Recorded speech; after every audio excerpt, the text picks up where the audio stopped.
ನಮಸ್ತೆ ಲಕ್ಷ್ಮೀಮ್ಮ. ನಮಸ್ತೆ ಮ್ಯಾಮ್. ಮತ್ತೆ ವೇದಿಕೆಯಲ್ಲಿ ಉಪಸ್ಥಿತರಿರುವ ಎಲ್ಲ ಧ್ಯಾನ ಬಂಧುಗಳಿಗೂ ನಮಸ್ಕಾರ. ನಾನು ಈ ದಿನ ಆರಿಸ್ಕೊಂಡಿರುವ ಸಬ್ಜೆಕ್ಟ್ ನೆಲದ ಮೇಲೆ ಕುಳಿತುಕೊಂಡು ಊಟ ಮಾಡೋದ್ರಿಂದ ಪ್ರಯೋಜನಗಳೇನು ಅಂತ. ಆದ್ರೆ ಅದಕ್ಕೆ ಮೊದಲು ನಾನು ಒಂದು ಸಣ್ಣದೊಂದು ವಾಣಿ ಹೇಳ್ತೇನೆ. ಪ್ರತಿಯೊಂದು ಮನೆಯಲ್ಲಿರುವ ತಾಯಂದ್ರು ಆ ಮನೆಯ ಹೃದಯವಿದ್ದಂತೆ. ಅತ್ತೆ, ಮಾಮ, ಗಂಡ, ಮಕ್ಕಳು, ನೆರೆಹೊರೆ, ಬಂಧು ಬಳಗ ಎಲ್ಲರನ್ನೂ ಗೌರವದಿಂದ ನೋಡಿಕೊಳ್ಳುವವರು ತಾಯಂದ್ರೆ ಅಲ್ಲವೇ? ಗಂಡಸರು ತಮಗೆ ಯಾವಾಗ ಬೇಕಾದಾಗ್ಲೂ ವಿಶ್ರಮಿಸಬಹುದು, ಆದ್ರೆ ಹೆಣ್ಣು ಮಕ್ಕಳಿಗೆ ಅದು ಸಾಧ್ಯ ಇಲ್ಲ. ಮನೆ ಕಳೆ ನಗು ನಿಂತಿರುವುದೇ ಹೆಣ್ಣು ಮಕ್ಕಳ ಮೇಲೆ. ಒಂದೇ ಒಂದಿನ ಹೆಣ್ಣು ಮಕ್ಕಳು ಮನೇಲಿ ಇಲ್ದಿದ್ರೆ ಆ ಮನೆಯಾಗಿರೋದಿಲ್ಲ. ನಸುಕಿನಲ್ಲಿ ಎದ್ದು ರಂಗವಲ್ಲಿ ಹಾಕೋದ್ರಿಂದ ಹಿಡಿದು ರಾತ್ರಿ ಮಲಗುವವರೆಗೂ ಹೆಣ್ಣು ಮಕ್ಕಳು ದುಡಿಯುವುದರಿಂದ ಮನೆಯು ಶೋಭಾಯಮಾನವಾಗಿರುತ್ತದೆ. ಅಕಸ್ಮಾತ್ ಹೆಣ್ಣು ಮಕ್ಕಳು ಮದುವೆ ಮುಂಜಿ ಯಾವುದೋ ಕಾರಣಕ್ಕೆ ತವರಿಗೆ ಹೊರಟ್ರೆ ಬೇಗ ಹೋಗು ಎನ್ನುತ್ತಾರೆ ಗಂಡಸರು. ಆದರೆ ಒಂದೆರಡು ದಿನ ಕಳೆಯೋದ್ರಲ್ಲಿ ಬೇಗ ಬಂದ್ಬಿಡಿ ಎಂದು ಗೋಗರಿಯುತ್ತಾರೆ. ನಿಜವಾಗಿಯೂ ಒಬ್ಬರ ಮಹತ್ವ ಅವರಿದ್ದಾಗ ತಿಳಿಯೋದಿಲ್ಲ. ಅಂತೆಯೇ ತಾಯಂದಿರರು ಇರುವ ಮನೆಯೇ ಮನೆ ಎನಿಸಿಕೊಳ್ಳುತ್ತದೆ. ಅದೇ ರೀತಿ ದೇಶಕ್ಕೆ ಅನ್ನವನ್ನು ನೀಡುವುದಕ್ಕಾಗಿ ಮಳೆ, ಗಾಳಿ, ಬಿಸಿಲು ಯಾವುದನ್ನೂ ಲೆಕ್ಕಿಸದೆ ದುಡಿಯುವ ರೈತನು ಈ ದೇಶದ ಹೃದಯೇಶ್ವರ ಇದ್ದಂತೆ. ಇದು ಪರಮ ಪೂಜ್ಯ ಶ್ರೀ ಸಿದ್ದೇಶ್ವರ ಸ್ವಾಮೀಜಿ ಅವರ ಪ್ರವಚನ ಮಾಲಿಕೆಯಿಂದ ಆರಿಸಿಕೊಂಡದ್ದು.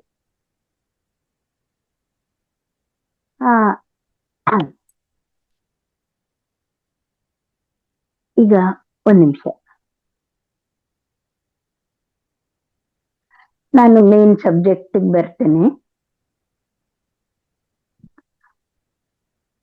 ನೆಲದ ಮೇಲೆ ಕುಳಿತು ಊಟ ಮಾಡುವುದರ ಪ್ರಯೋಜನಗಳು.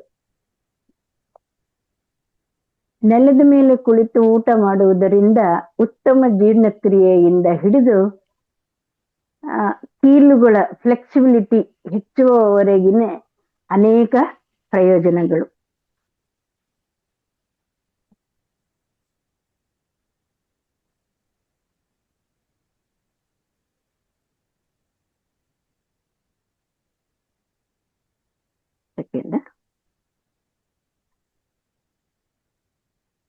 ಅನೇಕ ಆಧುನಿಕ ಪ್ರಭಾವಗಳಿಂದ ನಮ್ಮ ಹಳೆಯ ಸಾಂಪ್ರದಾಯಿಕ ಅಭ್ಯಾಸಗಳು ಕಳೆದು ಹೋಗಿವೆ. ಅಂತಹ ಒಂದು ಅಭ್ಯಾಸ ಅಂದ್ರೆ ಭಾರತೀಯ ಶೈಲಿಯಲ್ಲಿ ಊಟ ಮಾಡುವಾಗ ಕುಳಿತುಕೊಳ್ಳುವ ಅಥವಾ ನೆಲದ ಮೇಲೆ ಮಕ್ಕಳ ಹಾಕಿ ಕುಳಿತುಕೊಳ್ಳುವ ಅಭ್ಯಾಸ. ಊಟದ ಮೇಜುಗಳು ಮತ್ತು ಸೋಫಾಗಳು ಬಂದ ಮೇಲೆ ಊಟದ ಸಮಯದಲ್ಲಿ ಚಾಪೆಗಳು ಮತ್ತು ಕಾರ್ಪೆಟ್ಗಳ ಬಳಕೆಯನ್ನು ಬಹುತೇಕ ಕಡಿಮೆಯಾಗಿವೆ. ಆದರೂ ಕೆಲವು ಕುಟುಂಬಗಳು ಭಾರತೀಯ ಶೈಲಿಯಲ್ಲಿ ಕುಳಿತು ಊಟ ಮಾಡುವ ಅಭ್ಯಾಸವನ್ನು ಮುಂದುವರೆಸಿವೆ.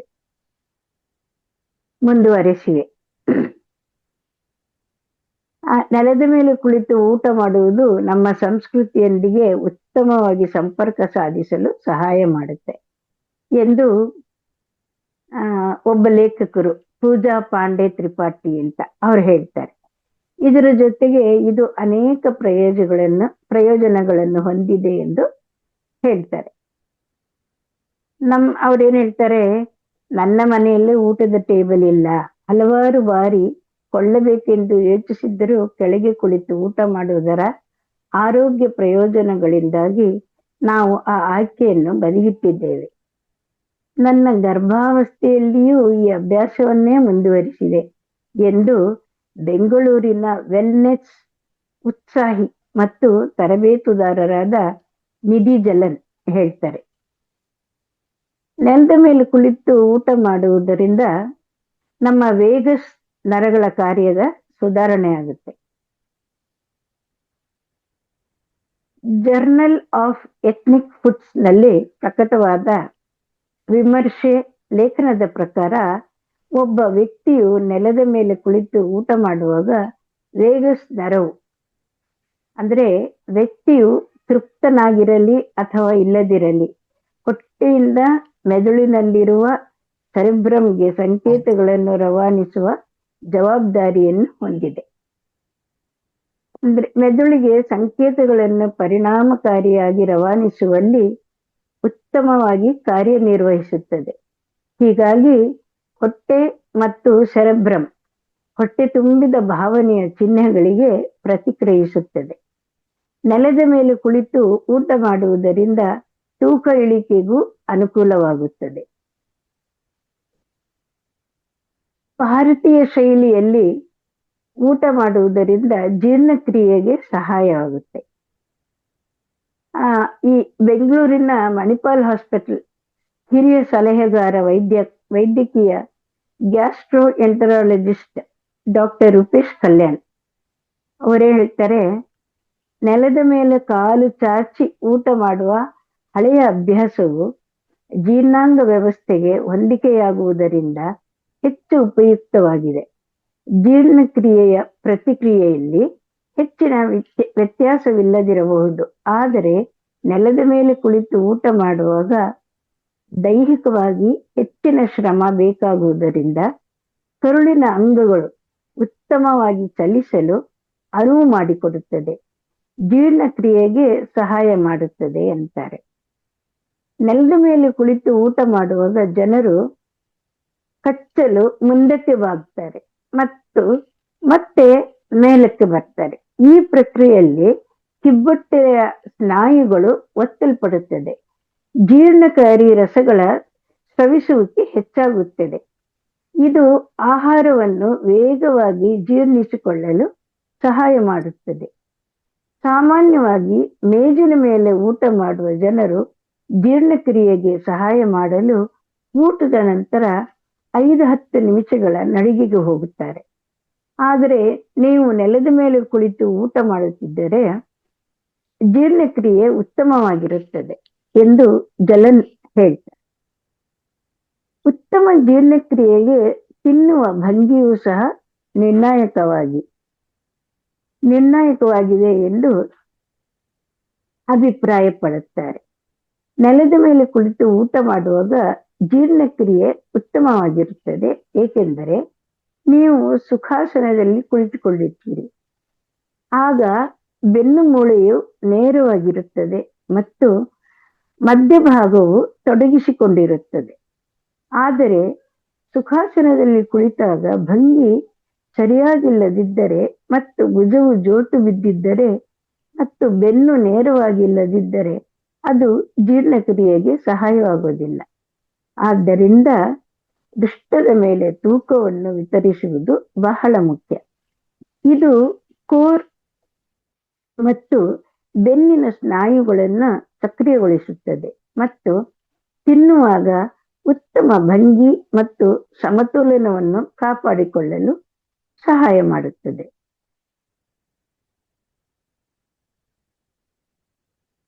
ಕುಳಿತು ಊಟ ಮಾಡುವುದರಿಂದ ಆಮ್ಲೀಯ ಹಿಮ್ಮುಖ ಹರಿವು ಉಬ್ಬುವುದು ಮತ್ತು ಮಲಬದ್ಧತೆಯನ್ನು ತಪ್ಪಿಸಲು ಸಹಾಯ ಮಾಡುತ್ತದೆ ಎಂದು ಹೇಳ್ತಾರೆ. ಅಂದ್ರೆ acid reflex, bloating and constipation.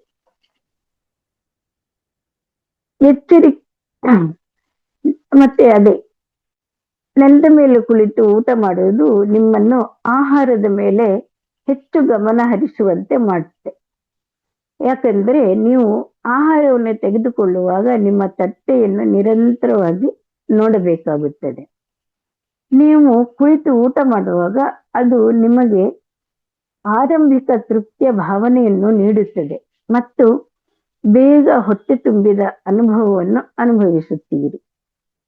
ಸುಖಾಸನದಲ್ಲಿ ಕುಳಿತು ಊಟ ಮಾಡುವುದು ಉಸಿರಾಟ, ರಕ್ತ ಪರಿಚಲನೆ, ಜೀರ್ಣಕ್ರಿಯೆ, ಏಕಾಗ್ರತೆ ಮತ್ತು ಗಮನವನ್ನು ಸುಧಾರಿಸುತ್ತದೆ.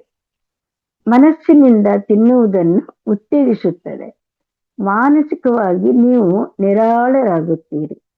ಅದೇ ನೀವು ನಿಂತಿರುವಾಗ ಅಥವಾ ಮೇಜಿನ ಮೇಲೆ ಕುಳಿತು ಊಟ ಮಾಡುವುದಕ್ಕೆ ಹೋಲಿಸಿದರೆ ಕಾಲುಗಳನ್ನು ಚಾಚಿ ಕುಳಿತು ತಿನ್ನುವುದರಿಂದ ಅತಿಯಾಗಿ ತಿನ್ನುವುದನ್ನು ತಡೆಯುತ್ತದೆ. ಮೂಳೆ ಮತ್ತು ಕೀಲುಗಳ ಆರೋಗ್ಯ. ವಜ್ರಾಸನ, ಸುಖಾಸನ ಇತ್ಯಾದಿ ಭಂಗಿಗಳನ್ನು ಲೆಕ್ಕಿಸದೆ ಆಸನದ ಮೇಲೆ ಕುಳಿತುಕೊಳ್ಳುವುದಕ್ಕೆ ಹೋಲಿಸಿದರೆ ನೆಲದ ಮೇಲೆ ಕುಳಿತಾಗ ದೇಹದ ಹಲವಾರು ಸ್ನಾಯುಗಳನ್ನು ಬಳಸಲಾಗುತ್ತದೆ. ನೆಲದ ಮೇಲೆ ಕುಳಿತುಕೊಳ್ಳುವುದರಿಂದ ಬೆನ್ನು ಮೂಳೆಯ ಸೊಂಟದ ಪ್ರದೇಶವು ಬಲಗೊಳ್ಳುತ್ತದೆ ಮತ್ತು ಅದರ ಮೇಲಿನ ಒತ್ತಡ ಕಡಿಮೆಯಾಗುತ್ತೆ. ಸೊಂಟ ಸಹ ತೆರೆದುಕೊಳ್ಳುತ್ತವೆ. ಕೋರ್ ಸ್ನಾಯುಗಳು ಬಲಗೊಳ್ಳುತ್ತವೆ ಮತ್ತು ಕೆಳಗಿನ ಕಾಲುಗಳು ಹಿಗ್ಗುತ್ತವೆ.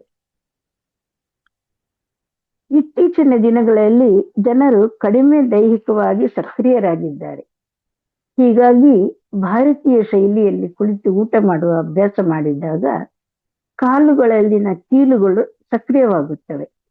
ಇಂದಿನ ಮಕ್ಕಳು ಸೋಫಾದ ಮೇಲೆ ಕುಳಿತುಕೊಳ್ಳಲು ಒಗ್ಗಿಕೊಂಡಿರುವುದರಿಂದ ಅವರು ನೆಲದ ಮೇಲೆ ಕುಳಿತಾಗ ಮೊಣಕಾಲುಗಳು ವಿಶ್ರಾಂತಿ ಪಡೆಯುವುದಿಲ್ಲ, ಬದಲಾಗಿ ಮೇಲ್ಮುಖವಾಗಿರುತ್ತದೆ. ಆದರೆ ಕೆಳಗೆ ಕೂರುವ ಅಭ್ಯಾಸ ಮಾಡೋದ್ರಿಂದ ಸೊಂಟ ಮತ್ತು ಮೊಣಕಾಲುಗಳು ಉತ್ತಮವಾಗಿ ತೆರೆಯಲು ಸಹಾಯ ಮಾಡುತ್ತದೆ. ಕೀಲು ನಮ್ಯತೆಯನ್ನು ಸುಧಾರಿಸುವುದು.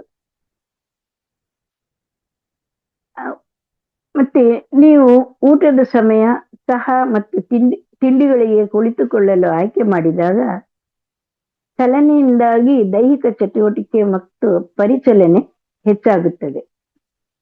ಪಾದಗಳು ಕೆಳಗೆ ಇಡುವಾಗ ಹೃದಯವು ಪಾದಗಳಿಗೆ ರಕ್ತದ ಹರಿವನ್ನು ನಿರ್ದೇಶಿಸುತ್ತದೆ.